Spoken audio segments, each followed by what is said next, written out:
جبکہ تمام ائمہ دلائل سے بتا رہے کہ جمعہ سے پہلے سنت مؤکدہ ہیں۔ یہ حدیث طبرانی کبیر میں 12506 حدیث کا نمبر ہے اور الہ السنن میں، اور یہ حدیث صحیح درجے کی ہے۔ اس حدیث کے مطابق ہمیں اور آپ کو عمل کرنا ہے۔ اس کے علاوہ بھی دلائل موجود ہیں۔ ویڈیو کے طول سے بچنے کے لیے میں نے مختصر سے 2 دلائل دیے ہیں۔ عورت کے لیے تمام امت کا اتفاق ہے، تمام لوگ پڑھتے آ رہے ہیں، اب نیا شوشہ چھوڑ دیا انہوں نے کہ یہ سنت ہے ہی نہیں تاکہ ہماری گڈی چڑھ جائے۔ پڑھتے نہیں، سنت کے اوپر ان کا عمل ہے نہیں، دوسروں کو جو عمل کر رہے ہیں ان کو بھی روکنا چاہتے ہیں، محض ان کا یہ مقصد ہے۔ اگر آپ کہیں گے تفصیلی دلائل بھی آپ کو مستقل ویڈیو بنا کے دے دی جائے گی۔ السلام علیکم ورحمۃ اللہ وبرکاتہ۔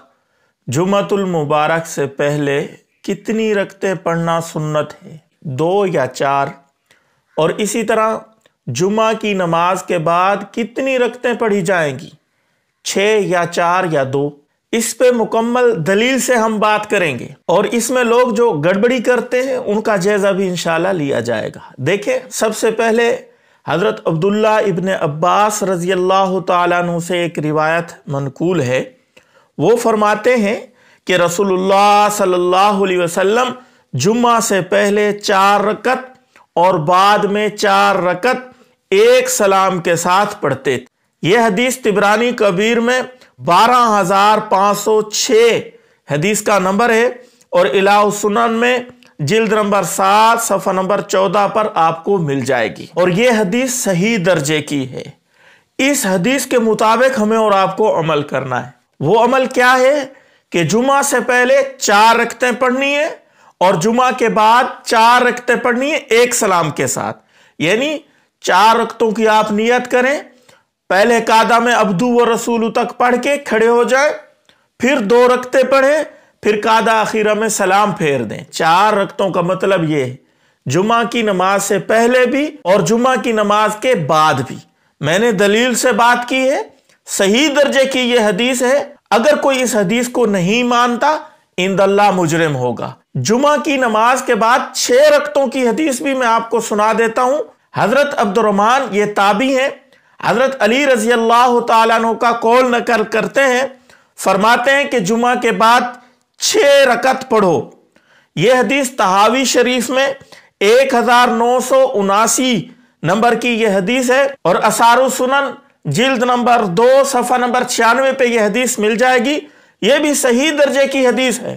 دیکھیں، یہ کوئی قیاسی مسئلہ نہیں ہے، کیونکہ جب بھی صحابی کا قول نقل کیا جائے گا تو صحابی کا قول مرفوع ہوگا، رسول اللہ صلی اللہ علیہ وسلم سے اس نے خود سنا ہوگا، اس لیے وہ نقل کر رہا ہے۔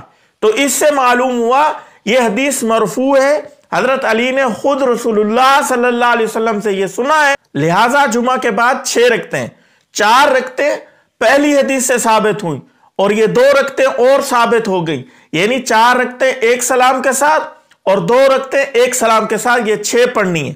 اب بعض لوگ صرف 4 پڑھ لیتے ہیں، تو ایک حدیث کے اوپر تو انہوں نے عمل کر لیا، دوسری حدیث کو چھوڑ دیا، اور کچھ لوگوں کا ماننا ہے کہ 4 رکعتیں ہی حدیث سے ثابت ہیں، 2 نہیں ہیں۔ دیکھیں، میں نے آپ کے سامنے حدیث پیش کی ہے، اپنی طرف سے کوئی بات نہیں کر رہا، کیونکہ اگر آپ صرف 4 پڑھیں گے تو جس حدیث میں 6 کا ذکر ہے اس حدیث کے اوپر عمل نہیں ہوگا، اس لیے ان 6 کو پڑھنا ہے۔ اور باقی رہی بات کہ پہلے جمعہ سے 4 رکعتیں یہ سنت مؤکدہ ہیں یا غیر مؤکدہ ہیں، بالکل یہ سنت مؤکدہ ہیں، غیر مؤکدہ نہیں ہے۔ مؤکدہ کہتے ہیں کہ رسول اللہ صلی اللہ علیہ وسلم نے اس کے اوپر ہمیشگی اختیار کی ہو، وہ بغیر مجبوری کے چھوڑنا جائز نہیں ہے۔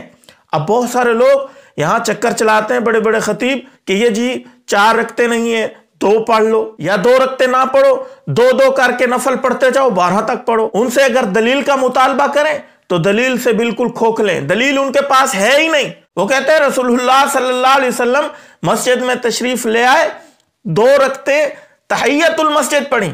یاد رکھیں، تحیت المسجد رسول اللہ صلی اللہ علیہ وسلم جب بھی مسجد میں تشریف لے آتے تھے تحیت المسجد 2 رکعت نماز نفل پڑھا کرتے تھے۔ رسول اللہ صلی اللہ علیہ وسلم کا معمول یہ تھا کہ سنتیں جتنی بھی ہوتی تھیں، چاہے بعد والی چاہے پہلے والی، وہ گھر میں پڑھ کے آیا کرتے تھے۔ اور دوسری اہم بات، جو کہتے ہیں کہ بھائی 2 رکعت نماز سنت مؤکدہ ہیں جمعہ سے پہلے، 4 نہیں ہے، تو بالکل اس کے اوپر بھی احادیث موجود ہیں، کیونکہ 4 ائمہ ہیں بڑے، امام ابو حنیفہ،